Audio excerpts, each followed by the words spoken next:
कैसे हैं आप सब। स्वागत है आपका एक बार फिर से पीएससी पाठशाला में। तो जैसे मैंने आपको कहा था कि हम उत्तराखंड की न्यूज़ डिस्कस करने वाले हैं, तो आज वही मैं आपके लिए लेकर आई हूँ। तो चलिए शुरू करते हैं। सबसे पहला है हमारे सामने रिपब्लिक डे 2025 के टैबलो अवार्ड विनर्स। तो उत्तराखंड को culture, heritage and adventure sports में 3rd प्लेस मिला है पीपल चॉइस अवार्ड कैटेगरी में।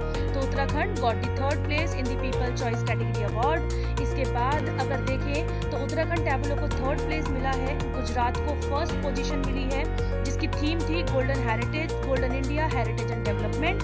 उत्तर प्रदेश को 2nd रैंक मिली है, जिसकी थीम थी Mahakumbh 2025, golden India, heritage and development. ये सब ही कैटेगरीज पीपल चॉइस अवार्ड में थी। इसके बाद उत्तराखंड ने लैंड लॉ अप्रूव कर दिया है। उत्तराखंड की कैबिनेट ने लैंड लॉ जो अप्रूव किया है वो 19 फरवरी 2025 को किया है, and it is the strict land law. बहुत सख्त कदम उत्तराखंड की सरकार ने उठाए हैं। तो इसके बारे में हमें क्या देखना है कि उत्तराखंड की गवर्नमेंट ने स्ट्रिक्ट लैंड लॉ को 19 फरवरी को अपनी मंजूरी दे दी है, जिसमें उत्तराखंड के बाहर के लोग अब यहाँ पर किसी भी तरीके की खेती की भूमि या हॉर्टिकल्चर की भूमि नहीं खरीद पाएंगे, एक्सेप्ट हरिद्वार एंड उधम सिंह नगर। इन दोनों डिस्ट्रिक्ट्स के अलावा बाकी 11 डिस्ट्रिक्ट्स में कोई भी लैंड खरीदना अब नहीं पॉसिबल हो पाएगा। इसके अलावा हमें आगे बात करनी है मेघना ठाकुर। हाँ जी, मेघना ठाकुर को उत्तराखंड से मिस उत्तराखंड का अवार्ड मिला है और ये देहरादून की निवासी है। इन 2025 का मिस उत्तराखंड अवार्ड मिला है। ठीक है, अगली बात करें तो मेघना ठाकुर के बाद अगर दूसरी पोजीशंस पर नजर डालें तो विनर तो मेघना ठाकुर है देहरादून से। 1st रनर अप है कोमल शर्मा अल्मोड़ा से। 2nd रनर अप है मानसी बिष्ट चंपावत से। मॉडल ऑफ द ईयर का अवार्ड मिला है मानवी विश्नोई को, और इस इवेंट के ऑर्गेनाइजर थे हिमालयन बज। तो ये है आपके सामने मिस उत्तराखंड के जितने भी इंपॉर्टेंट कैटेगरीज हैं। अगला है great backyard bird count 2025। Western Uttarakhand को 2nd पोजीशन मिली है इनके सर्वे में। रिसेंटली एक सर्वे कंक्लूड हुआ है ग्रेट बैकयार्ड बर्ड काउंट का, तो उत्तराखंड को 2nd पोजीशन मिली है, जिसमें 446 बर्ड स्पीशीज के साथ उत्तराखंड को 2nd पोजीशन मिली है। It is one of the largest, world की सबसे बड़ी लार्जेस्ट वर्ल्ड काउंटिंग प्रोग्राम चल रहा था, जिसमें ग्रेट बैकयार्ड बर्ड काउंट होना था। इस इवेंट में वेस्ट बंगाल को 1st पोजीशन मिली है 543 स्पीशीज के साथ, उत्तराखंड को 2nd एंड आसाम को 3rd पोजीशन मिली है 446 एंड 414 स्पीशीज के साथ। इसके अलावा अगर टॉप 5 स्टेट्स की बात करें तो वेस्ट बंगाल, उत्तराखंड, आसाम, महाराष्ट्र एंड कर्नाटका। सामने स्पीशीज आपके लिए यहाँ पर मेंशन कर दी गई है। तो ये ग्रेट बर्ड काउंट हुआ था 2025 का, तो ये आपके लिए उससे कुछ इंपॉर्टेंट फैक्ट्स हैं। अगला है गढ़वाली फिल्म निखायन जो का पोस्टर लॉन्च हो चुका है। इस फिल्म का पोस्टर, ये गढ़वाली फीचर फिल्म है जिसका पोस्टर दून लाइब्रेरी और रिसर्च सेंटर में लॉन्च हो चुका है। मूवी का नाम याद रखेंगे आप, गढ़वाली मूवी है निखायन जो। ठीक है, तो इसका पोस्टर लॉन्च हो चुका है। थीम किस पर बेस्ड है इस मूवी की? Based on migration and unemployment. Uttarakhand में जो माइग्रेशन, पलायन और जो बेरोजगार की समस्या है उसकी ये एक स्टोरी है। एक हिल यूथ एक होटल ऑनर बन जाता है दिल्ली में, लेकिन सीरियस इलनेस की वजह से उसकी डेथ हो जाती है। फिल्म मेकर है इस मूवी के प्रदीप भंडारी। तो यह है movie. 1st women sports university Uttarakhand में खुल चुकी है। 1st women sports university Uttarakhand के लोहाघाट चंपावत डिस्ट्रिक्ट में ओपन की जा चुकी है बाय द उत्तराखंड की सरकार। ठीक है, तो पहली विमेन स्पोर्ट्स यूनिवर्सिटी उत्तराखंड में आ चुकी है। विमेन रिलेटेड है, आपके लिए इंपॉर्टेंट है, याद रखिएगा। ठीक है, तो चीफ मिनिस्टर पुष्कर सिंह धामी ने इस प्रोजेक्ट को अनाउंस किया है, और इस प्रोजेक्ट की कंस्ट्रक्शन की जो रिस्पॉन्सिबिलिटी है वो drinking water and construction development corporation ने ली है। और उत्तराखंड की स्पोर्ट्स मिनिस्टर कौन है? रेखा आर्य। ठीक है, तो ये बात आपको याद रखनी है, उत्तराखंड की स्पोर्ट्स मिनिस्टर रेखा आर्य है। तो उत्तराखंड की 1st women sports university. Uniform civil code इस साल की सबसे अच्छी news. Uniform civil code Uttarakhand में लागू हो चुका है जनवरी 27, 2025 से। हर किसी के लिए अब एक कानून आ चुका है, किसी के साथ कानून व्यवस्था में कोई भेदभाव नहीं किया जाएगा। Uniform civil code. उत्तराखंड पहला राज्य बना इंडिया में जिसने यूनिफॉर्म सिविल कोड को इम्प्लीमेंट किया था। गोवा ने यूनिफॉर्म सिविल कोड को आज़ादी से पहले 1869 में इम्प्लीमेंट किया था, पोर्टुगीज रूल के अंडर जब गोवा था। इस यूनिफॉर्म सिविल कोड का मतलब होता है कि हर किसी को समानता दी जाएगी। 27 मई 2022 को इसके लिए एक कमेटी का गठन हुआ था जिसने यूनिफॉर्म सिविल कोड की ड्राफ्ट तैयार किया। उत्तराखंड में मेजर प्लेसेस के नेम चेंज हो चुके हैं। अभी तक ये मुहिम उत्तर प्रदेश ने उठा रखी थी, लेकिन अब ये चीज उत्तराखंड की सरकार के द्वारा भी शुरू की गई है कि अलग अलग जगहों के नाम बदल दिए गए हैं। जो पुराने मुगल एरा के नाम कंटिन्यू आ रहे थे वो चेंज कर दिए गए हैं। तो ये आपके सामने नामों की लिस्ट है। हरिद्वार डिस्ट्रिक्ट से कुछ पढ़कर सुना देती हूँ।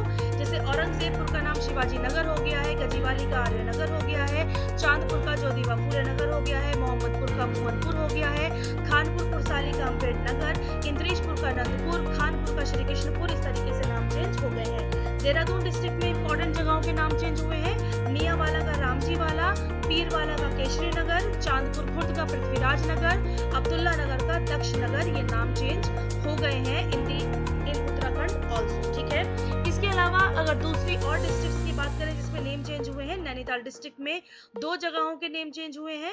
नवाबी रोड का अटल मार्ग कर दिया गया है, पंचक्की से ITI रोड तक के मार्ग को बोल दिया गया है गुरु गोलवलकार मार्ग। तो इस तरीके से उत्तराखंड के जो मुगल एरा के टाइम नाम थे उन सबको चेंज कर दिया गया है उत्तराखंड की सरकार के द्वारा।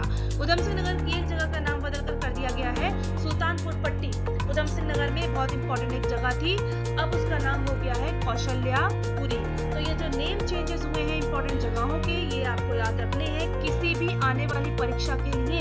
ये बहुत महत्वपूर्ण सूचना आपके लिए हो सकती है। अगला बात करें तो उत्तराखंड के अंडर पर्वत मेला प्रोजेक्ट में 2 रोपवे प्रोजेक्ट अप्रूव कर दिए हैं उत्तराखंड की सरकार ने। ये रोपवे कहां से कहां तक है? सोनप्रयाग से केदारनाथ और गोविंद घाट से हेमकुंड साहिब का रोपवे प्रोजेक्ट जो है वो घोषित कर दिया गया है, अप्रूव कर दिया गया है। और ये रोपवे प्रोजेक्ट जो है वो पर्वतमाला प्रोजेक्ट के अंडर है। एक रोपवे सोनप्रयाग से केदारनाथ जिसकी लेंथ है 12.9 किलोमीटर, और एक रोपवे है गोविंद घाट से हेमकुंड साहिब जिसकी लेंथ है 12.4 किलोमीटर। इसका मोटिव है to facilitate the pilgrimage and promote the tourism. Pilgrimage को सुधारना है और टूरिज्म को बढ़ाना है। आरुषि निशंक को मोस्ट पावरफुल वुमेन की जो लिस्ट है उसमें शामिल किया गया है। ये कौन है? ये एंटरप्रेन्योर है, एक्ट्रेस है, प्रोड्यूसर है, एनवायरमेंटलिस्ट है। आरुषि निशंक ये उत्तराखंड से आती हैं और इनको मोस्ट पावरफुल वुमेन ऑफ 2025 का खिताब मिला है। ये इनका अचीवमेंट क्या है कि इन्हें मोस्ट पावरफुल वुमेन के खिताब में इंक्लूड किया गया है। तो नाम याद रखिएगा, उत्तराखंड से आने वाली आरुषि निशंक का 2025 में इन्हें ये खिताब मिला है, इन्हें ये लिस्ट में शामिल किया गया है। अगली न्यूज की तरफ बढ़ते हैं। तो अगली news, formation of 6th state finance commission. इसके चेयरपर्सन है एन रविशंकर। मेंबर इस फाइनेंस कमीशन में होंगे PS Janpangi, doctor MC Joshi. Secretary होंगे अहमद इकबाल और इसका टेन्योर 1 साल का रहेगा। रिकमेंडेशन, इसको अप्रैल 1, 2026 से लेकर अगले 5 साल तक के लिए इसको लागू किया जाएगा उत्तराखंड की स्टेट फाइनेंस कमीशन को। Uttarakhand Iceland geothermal energy agreement हो चुका है। उत्तराखंड में कार्बन न्यूट्रलिटी के लिए, यानी कि कार्बन को कम से कम इमिट करना है और ना के बराबर इमिट करना है, उसके लिए एग्रीमेंट है, प्रस्ताव है जो उत्तराखंड और आइसलैंड जियोथर्मल एनर्जी के बीच में हुआ है। उत्तराखंड गवर्नमेंट ने एक MOU साइन किया है, मेमोरेंडम ऑफ अंडरस्टैंडिंग साइन किया है आइसलैंड की वर्किस कंसल्टिंग इंजीनियर्स के साथ। 40 जियोथर्मल साइट्स लगाई जाएंगी उत्तराखंड स्टेट में। ये एग्रीमेंट जो हुआ है इसलिए हुआ है कि उत्तराखंड में जो जियोथर्मल रिसोर्सेज हैं उनका यूज, इसमें उत्तराखंड के साइट से जो शामिल हुए थे वो गवर्नमेंट उत्तराखंड के चीफ मिनिस्टर पुष्कर सिंह धामी थे। वहां से आइसलैंड के एम्बेसडर डॉक्टर बेनेडिक्ट हुइस स्कल्सन इसमें शामिल हुए थे, और इसके अलावा वर्किस कंसल्टिंग इंजीनियर्स ये ग्रुप जो है वो इसमें शामिल हुआ था मेमोरेंडम ऑफ अंडरस्टैंडिंग में। इसके अलावा 17th एग्रीकल्चरल साइंस कांग्रेस 2025 का जो उत्तराखंड में चला, इसका ऑर्गेनाइजर थे national academy of agricultural sciences. 20 से 22 फरवरी तक ये कांग्रेस चली। इसका venue GV Pant university of agriculture Pantnagar में था। उसकी थीम थी frontier science and technologies for developed India in agriculture. अगली न्यूज है, हर्षिल बनने वाला है इंडिया का first major motor bike destination. Prime minister Narendra Modi ने अपनी विजिट के दौरान जब वो मुकबा आए थे उत्तरकाशी डिस्ट्रिक्ट में, तो उन्होंने अनाउंस किया था हर्षिल को as the India's largest motor bike destination, जहां पे आप मोटर बाइक से जा सकते हो। It is aim to develop Harshil as a biking hub on the lines of Ladakh Valley। जैसे लद्दाख में सब किसी को बाइक से जाना पसंद है, अब वैसा ही काम आप हर्षिल के साथ भी कर सकते हो। इसमें प्रमोशन ऑफ विंटर चारधाम यात्रा एंड एडवेंचर टूरिज्म के लिए इस चीज को किया गया है। इसके अलावा प्रधानमंत्री मोदी जी ने इस चीज की शुरुआत की है। उत्तराखंड की फर्स्ट नक्षत्र भवन बनने वाला है डीडी हाट में। उत्तराखंड का फर्स्ट नक्षत्र भवन जो है वो डीडी हाट में बनने वाला है। District institute of education and training ने इस चीज को डायट जिसे बोलते हैं, इस चीज को लॉन्च किया है डीडी हाट पिथौरागढ़ में नक्षत्र सभा। अभी नक्षत्र भवन या नक्षत्र सभा क्या होती है? ये डिटेल्ड इंफॉर्मेशन प्रोवाइड करेगी about the universe, about the planets, about the constellations and the stars. ये यूनिक अपॉर्चुनिटी है एस्ट्रोनॉमिकल इवेंट्स के बारे में अपने जनता को बताने का। स्टूडेंट्स के लिए साइंस एंड स्पेस के जो सेंटर्स हैं, जो स्टडी सेंटर्स हैं, वो ओपन हो जाएंगे। अगली न्यूज आपके सामने है agreement between the Uttarakhand government and Zika for horticulture development. 17 जनवरी 2025 को एग्रीमेंट हुआ था। इसमें उत्तराखंड की सरकार के साथ साथ जापान इंटरनेशनल कोऑपरेशन एजेंसी भी शामिल हुई थी, जिसे शॉर्ट फॉर्म में जीका बोलते हैं। उत्तराखंड की सरकार से डिपार्टमेंट ऑफ हॉर्टिकल्चर ने इसमें पार्टिसिपेट किया था। तो प्रोजेक्ट नेम है integrated horticulture development promotion project. इस प्रोजेक्ट को इम्प्लीमेंट किया गया है टिहरी गढ़वाल और नैनीताल डिस्ट्रिक्ट में। इसका ऑब्जेक्टिव है हॉर्टिकल्चर को प्रमोट करना है उत्तराखंड स्टेट के अंदर। तो ये सारी महत्वपूर्ण न्यूज आपके लिए थी उत्तराखंड से। इसके बाद हम आपसे जल्द ही अगले वीडियो में मिलेंगे, जिसमें आपके लिए और सारी न्यूज लेकर आएंगे। इस वीडियो से इतना ही। Thank you for being here.